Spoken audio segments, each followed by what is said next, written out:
Good evening, Noah. It's been a while since we've seen you. Nice to see you. Just gonna It's been too long. welcome back. We're looking forward to seeing you on your honeymoon in Montana. I'm still waiting. I don't give up. Me too. I'm still waiting too. You could take Amtrak. It'll happen one day in the near future. Okay, we'll be here. So just let me know when to roll out the carpet, the red carpet. Amtrak goes to Whitefish. Thanks for asking. So it's Montana. It's not anywhere near Bozeman, but it's Montana. Okay. We have shared it on a few platforms here. One more to go, and we are ready to go. Good to see everyone. Good to see you, Yaakov.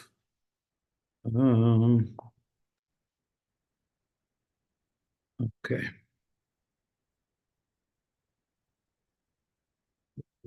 I have no idea. Okay. Good evening, ladies and gentlemen. It's good to see everyone. I hope you had a wonderful Pesach.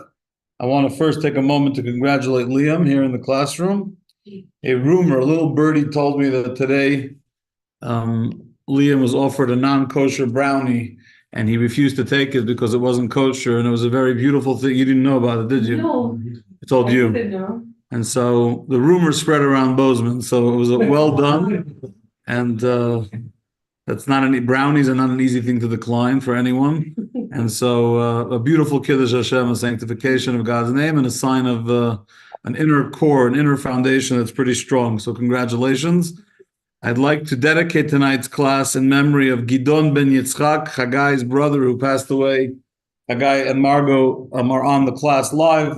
I got word during Yom from Seth that Hagai had passed on the message that his younger brother, Gidon, passed away in Israel on the Chag, on Shabbos, I believe, and the funeral was already on Sunday, which in Israel was the day after Yom but for us was still Achron Shel Pesach. May our Torah study be a blessing for the soul of Gidon ben Yitzchak, and may Hashem comfort Chagai and his sister and Gidon's family and Margot and all of you with blessings of good life and good health. May Atavi Ad Olam. We could all say Amen. We're going to open up our Chumash. If you have the live Chumash in front of you, this is the Chumash we're using. Page 658, right at the end of the Parsha. So after talking about multiple things in the Parsha, a lot to do with purity and impurity. Aaron's two sons ended up in the Holy of Holies, and so that was a break in boundaries. It talks about the various offerings in the inauguration of the tabernacle on that day of Rosh Chodesh Nisan when they inaugurated the tabernacle. It talks about the laws of kosher and non-kosher domesticated animals. It talks about non-kosher, well, mostly non-kosher birds, the 24 birds that are not kosher. Talks about the creepy crawlies that are not kosher. It talks about fish having fins and scales. Talks about making sure not to eat escargot or snails when you go to France. It talks about other things that can make you impure. And then at the end of the parsha, it says like this, it's in English, it's on 659. You should not make your souls abominable by eating any creeping creatures that creeps. You should, basically, the Torah says stay away from creeps. You should not defile yourselves with them so that you'll become impure through them in the world to come. And then it says, for I am God, your holy God. You should sanctify yourselves and be holy because I am holy, and you should not defile yourselves through eating any creeping creatures that crawls on the ground. For I am God who is bringing you out of the land of Egypt to be your God. Thus you shall be holy because I am holy. And really, the Torah is emphasizing here this unique mitzvah that whenever possible, it falls the mitzvah of being holy, many mitzvahs fall under that umbrella. But the mitzvah of being holy, this idea that we make choices every day, what we eat, what we touch, who we spend our time with, every decision we make is a decision that vacillates between holy and unholy. And that's in itself, it seems cliche. I'm a rabbi, of course that's what I'm saying. But if you study the Torah, whether you're a rabbi or not, the amount of times we are forewarned about the importance of being pure and the importance of being holy and the importance of not defiling ourselves and not being connected to any abominations and to not become sucked into what society is trying to drill into our head. It's constant. But that's not what I'm going to talk about today. That's just the foundation for it. What I'm going to talk about today is based on a beautiful talk from the Rebbe from the fall of 1985. So not so long ago. All things normally it's the 50s, the 60s. I got 19. I was already alive when this talk. I was 4 years old. Fine, but I was alive. And the Rebbe addresses this idea of holiness, but in the context of the three major festivals in which Jews go to the land of Israel. So we just came off the holiday of Pesach, Passover. There is three major Jewish festivals. They're called the Shalish Regalim. The literally translates as the three sets of feet, because we walk with our feet. We're Oila Regel. We elevate ourselves and we walk up to Jerusalem for those holidays because we have an obligation to go there. And it goes in the order of the founding of our Jewish nation. So we started as a nation with Pesach. So all the biblical holidays in the Torah start with Pesach. You have Pesach, and 6 weeks from now, actually a little over 5 weeks from now, we have Shavuos, the festival of weeks, the festival of the giving of the Torah. And then, of course, Sukkot, we have Rosh Hashanah and Yom Kippur in between, but from the three major festivals, Sukkot is the third one where Jews go to the land of Israel. And those are three times where if you're ever going to have a conversation about holiness, you have a conversation about the choices that Jews make and how they live their lives, it would be in the context of the three festivals. If you're going to go to Jerusalem, you need to be holy. If you're going to bring an offering, you can't enter the courtyard of the tabernacle of the temple if you haven't gone through a purification process. So that brings me to the Rambam. And so I told you, everything I'm going to share tonight is from that 1985 talk, but the Rebbe bases it on an incredible halacha rule in the Rambam. So the Rambam in Sefer Tahara, right? The Rambam has 14 volumes of the Yad HaChazaka. It doesn't mean if you buy an English set, it's going to have 14 books. Sometimes they divide it into two. I'm just throwing it out there. Don't get freaked out. But in the laws of Mishkov Moshe, so Metame Mishkov Moshe, which translates as the laws of the person who impart impurity to the places where they lie and sit. So there's a whole set of halacha in Jewish law that if a person, certain people who are impure with certain impurities, wherever they sit down and wherever they lie down, on a futon, on a pillow, on a chair, on the old-fashioned chairs that were lowered down, it has the ability to make those items impure as well. So in those laws, in chapter 11, it says as follows. It's halacha 9 in chapter 11. I'm reading verbatim, it's English, but I'm reading straight from what it says in the Rambam. During the pilgrimage festivals, so Pesach, Sukkot, and Shavuos, the impurity decreed upon the unlearned is suspended and they are considered as pure. For the entire Jewish people are considered as chaverim, which means learned. No, not friends. In halachic terms, they're considered learned, like sages, during the pilgrimage festivals.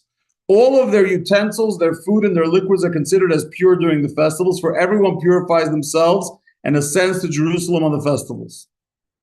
Therefore, their word is accepted, whether with regard to sacrificial foods or with regard to truma, to the tithings, throughout the festivals. And here's the kicker, the last line of this halacha. After the festival passes, they are considered as impure again. So it's like a commercial. There's a break in their impurity during the festival season, and then it goes back. Now, it's interesting, and I'll tell you why. Generally, the halacha is, in Jewish law, even an ignorant Jew, even an ignoramus, who's not careful because he doesn't know the law. By the way, that's how we see ignorance in Judaism. We don't think someone's deliberately trying, most of the time, no one's trying to deliberately be impure. You can't trust them because they're not learned. If they're not learned, they're going to make mistakes and become impure. How are they supposed to know? They never learned the laws. You learn the law, the halachas and Tahara and the Rambam. It's in English, it's 3 volumes, 4, I don't know how many volumes. Even if you take it's 1 volume, there's a lot of laws, and you need to know what you're doing. When do I go to mikvah? When do I need sprinkling from the ashes from the red heifer? When do I need to wait to the next night? When do I need to wait a week? There's all these different laws. So the halacha is that when it comes to impurity that is severe, like getting in contact with a dead body, with a deceased body, the halacha is that an ignorant person is trusted. Because it's a severe form of impurity that takes a great deal to become pure afterwards, even an ignorant person is going to make sure they know the law so they don't become impure to a dead person. So if they tell you that they were not in contact with a dead person, or they were not under the same roof as a deceased body, which makes you impure, you can trust them. The challenge with the ignoramus, with the unlearned Jew, or the illiterate Jew, with the more minor forms of impurity. You're not allowed to touch this food, and you can't do the tithing, and you can't touch the truma, and you can't, did they finish their process of purifying themselves from this impurity and that impurity? And when it comes to that, they don't know enough. So they're considered Amei Ha'aretz, they're considered ignorant. And because they're considered ignorant, you cannot trust them to tell you that something's pure or impure. If you're going in the marketplace and they say, hey, you want to buy my olives, you have to assume that it's impure. You have no reason to believe that it's pure because they don't have a ne'emanus, they don't have a trustworthiness because they don't know the laws. So you could only trust them when it comes to the most severe cases of impurity, not the minor cases of impurity. Then comes along the Rambam based on the Gemara and based on the Halacha and says that when it's the three major festivals of Pesach, Shavuos, and Sukkot, and all Jews that are able to travel to Yerushalayim to bring their holiday festival offerings, everyone in Jerusalem is considered to be pure during the holiday, and therefore you can trust them on everything. And then after the holiday, they go back to being pure again. They go back to being pure again. Going back to be impure again. So the Rebbe in that talk asks a very basic question. And it's a very fundamental question. And the answer, sometimes the questions are better than the answer. This time the answer is better than the question. The Rebbe's question is, make up your mind. If they're impure during the holiday, then seemingly, if they went into the holiday in a state of impurity, then it makes no sense. They should remain impure. And if they became pure during the holiday, which it seems like the Rambam says that for everyone purifies themselves and ascends to Jerusalem, then they purify themselves. So why did they go back to a state of impurity after the holiday? So we need to understand this concept where a Jew could spend 8 days or 7 days in Jerusalem pure, and you could trust them with wholehearted trust. You can trust them wholeheartedly, and yet 5 minutes after, not 5 minutes, the minute Havdalah is over, and Yom Tov is now over, the holiday's over, boom. It goes back to the original rule, which is you can trust them about impurity with the deceased body, the severe cases, but you cannot trust them with all the other basic impurities. So the Rebbe quotes the Babylonian Talmud and also the Jerusalem Talmud. And we'll start with the Jerusalem Talmud. The Jerusalem Talmud says that the reason why there's purity even for an ignoramus when they come to Jerusalem is because in Psalm 122, King David HaMelech says that Yerushalayim is ir shechubra lo yachdav. I want to get it to Hillen for a moment. I just want to make sure. Right, David HaMelech is talking about the beauty of Yerushalayim, the beauty of Israel, and he says in Kuf Chav Beis, and this is like there's 50 Jewish songs on this psalm, Ir Shechubra Lo Yachdav, even some wonderful childhood ones that I have. I think Miami Boys, if you don't know what that is, Ir Shechubra Lo I suffer, it's PTSD from my childhood. But David HaMelech says that Jerusalem that is built like a city in which all Israel united together. The word chubra is from the Hebrew lichaber, to enjoin. And so it's a city that brings Jews together. But what's interesting, the Jerusalem Talmud says that the word chaver over here does not mean unity. It means chaver like in the Talmudic term, which means a sage. By the way, if you look in the Talmud, it says Eishes Chaver, the wife of a sage. So if it says Ir Shechubra La, it's a city that makes everyone a chaver, everyone becomes a sage, which means a Jew comes to Jerusalem, they're going to be extra careful. And it makes sense. You're going to Jerusalem for the holiday. You're going to make sure to immerse yourself in a mikveh. You're going to make sure to refrain from impurity, because everyone, even if all year round they're not extra careful with purity and impurity, they're going to Yerushalayim. I'm going to be extra careful. I'm going to go out of my way to be extra religious, so to say, to be pure. But according to the Babylonian Talmud, it's even more crazy. The Babylonian Talmud says that they become pure when they go to Jerusalem just by the fact that they're all together in Jerusalem, whether they did anything about it extra special or not. It actually quotes the book of Judges, chapter 20, where it says, "Vayosef kol ish Yisrael ha'ir," that everyone gathered, all the Jewish people gathered in the city, ki ish echad chaverim, as one person, they were like one entity, chaverim. Everyone became a chaver, everyone became a sage, whether they did something about it or not, which in itself is a revolutionary concept. You want to tell me that they're extra, like the Jerusalem Talmud, that they're doing something extra special because they're going to Israel, because they're going to Jerusalem? Okay, I get it. And the minute Yom Tov's over, we go back to the original status. But the Babylonian Talmud in Chagiga, in the tractate of Chagiga, says that it's not even about what you do. It's about where you are. It's almost like Jerusalem lifts you up with this unity into a state of spiritual ecstasy or spiritual status that remains during Yom Tov, and then after Yom Tov, it goes away. Now, yeah, you could call it a spiritual vortex. Now, it's a little tricky because there are those that would like to interpret it to say that the sages relaxed some of the laws not to embarrass people during the festivals. But if that's the case, then it's no novelty. Then, of course, right after Yom Tov, they go back to a state of impurity because we were doing them a favor in the first place. But according to the way the Rambam says it, where they purify themselves, it's still, if they're purifying themselves, then why wouldn't you let them stay spiritual after the Yom Tov?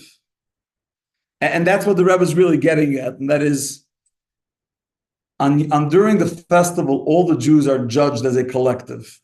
So when you're being judged as a collective and the majority of the Jews are pure, then you get lifted up into that vortex of spiritual, and therefore you are considered pure, but it's not by any action of your own. It's almost like the Rambam, Maimonides, is going along with the Babylonian Talmud, understanding that it's not really about the action. It's specifically because they are part of the community, and the community is united. The vast majority of Jews are in a state of purity. You get uplifted for the holiday into that state of purity because we're being judged collectively, not individually.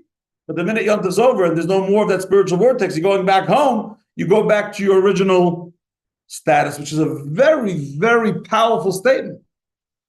Right? It seems like, well, you're just lifting me up with everyone else. I'm not really spiritual. Yeah, that's exactly what it means.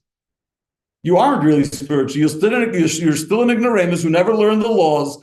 But because you made an effort to go to Jerusalem, because God is judging us on the holiday as a collective that came together, a tzibur, a community that came together, you are going to be caught up in that, judged by that unity, and you become this one organism in which God finds a way to dwell, and you get to benefit from that. By the way, it's one of the reasons why Jews daven with a minyan. What's up with getting? Why do we have to daven together? What if I feel more spiritual on my back porch? It could be, especially if you live in Montana.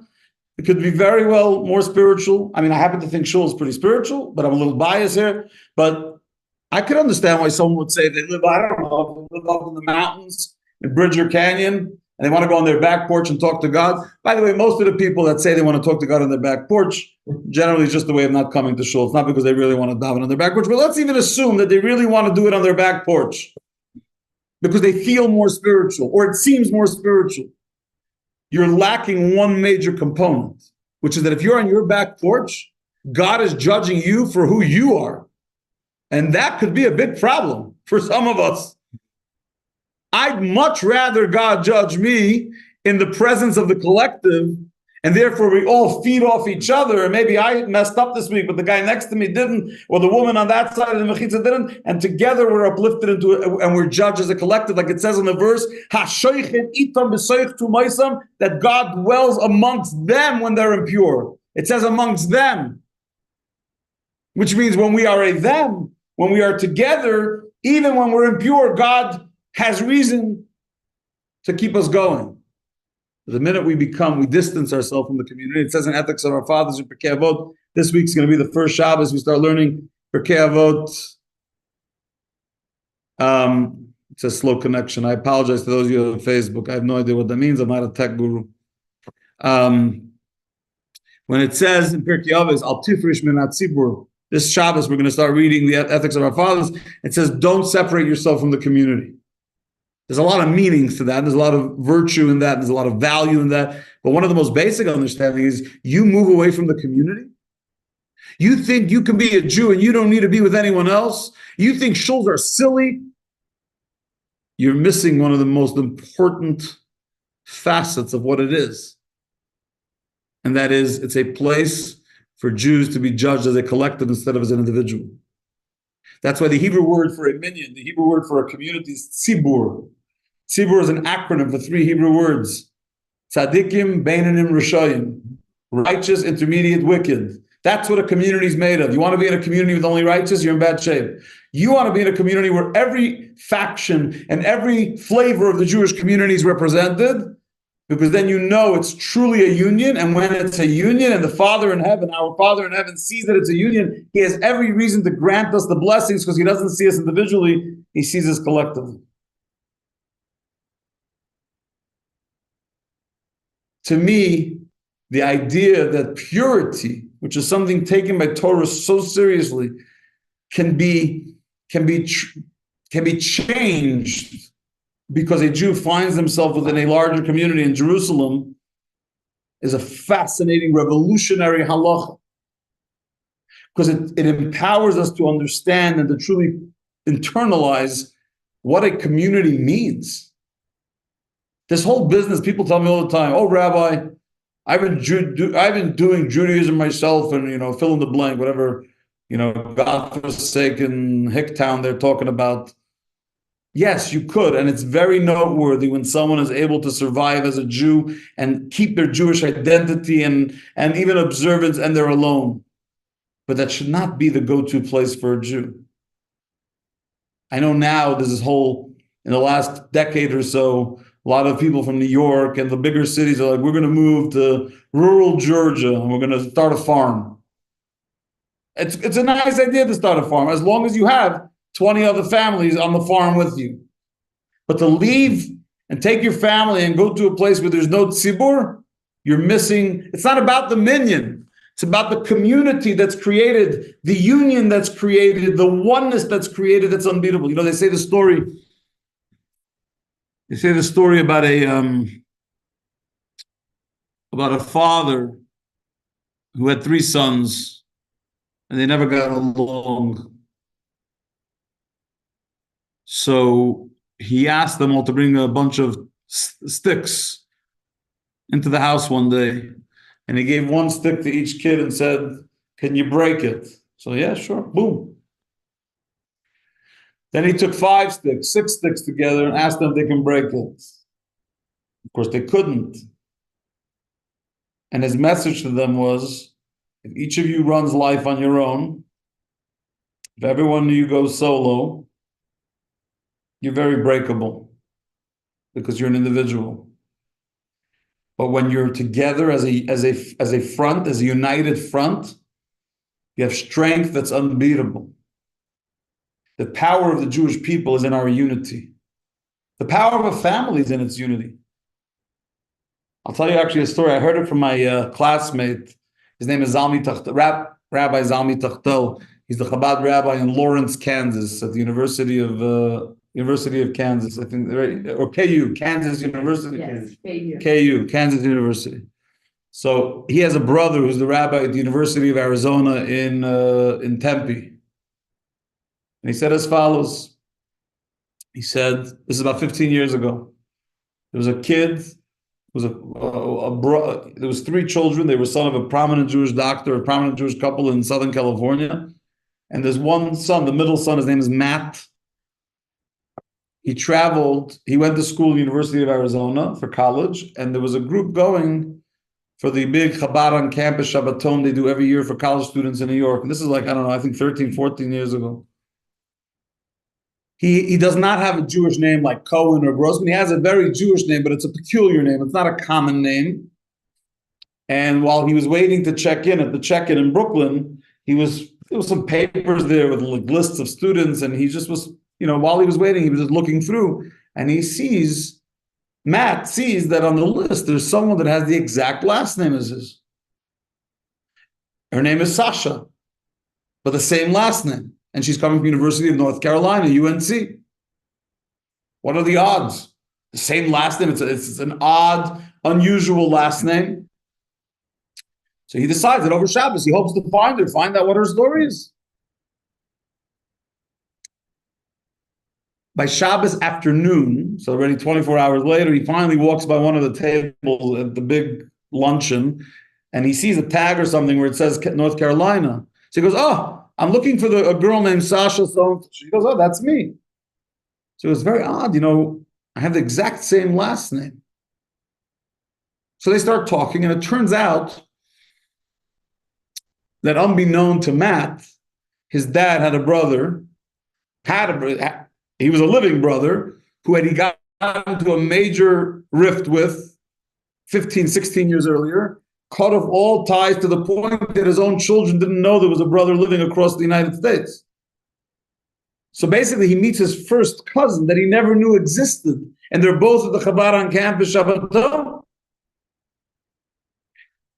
And they stayed in touch, and they both agreed that it's ridiculous that our fathers had a fight and we can't even have a relationship. It makes no sense. He says, "You know what?"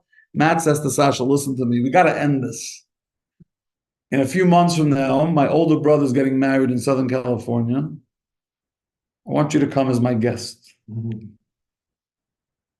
So the night of the wedding comes, and this uninvited, unexpected guest shows up dressed for a wedding, and she walks up to the head table where the grandmother, her bubby, who she hadn't seen in maybe when she was a baby, and says, "Bubby, it's me, Sasha." And the whole wedding hall heard an incredible screech and an embrace that followed. "And I never thought I'd see you again. And I'm so happy you're here." And to make a long story short, Matt and Sasha changed the reality of their family. And now there was a united family.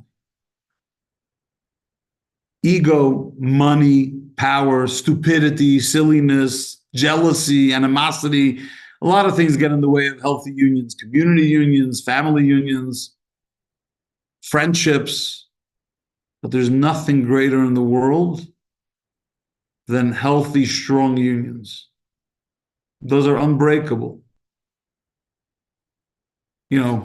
People wonder why the Jewish people survive.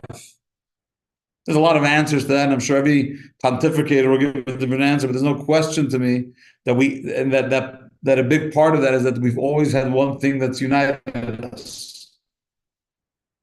Not our language, it's not our clothing, it's not our heritage, it's not our nationality, it's not the food we eat. Right? If you want to go to a Sephardi Jew, you could punish him by giving him gefilte fish. And for that matter, if you give jachnun to an Ashkenazi, he's going to be on fire for 2 days. He'll be walking around on fire. What unites us, we have something that brings us together and will always be there to bring it, and that's the Torah that God gave us. So I want to conclude with one last story, because I think we really need to hone in and really emphasize the importance of the community.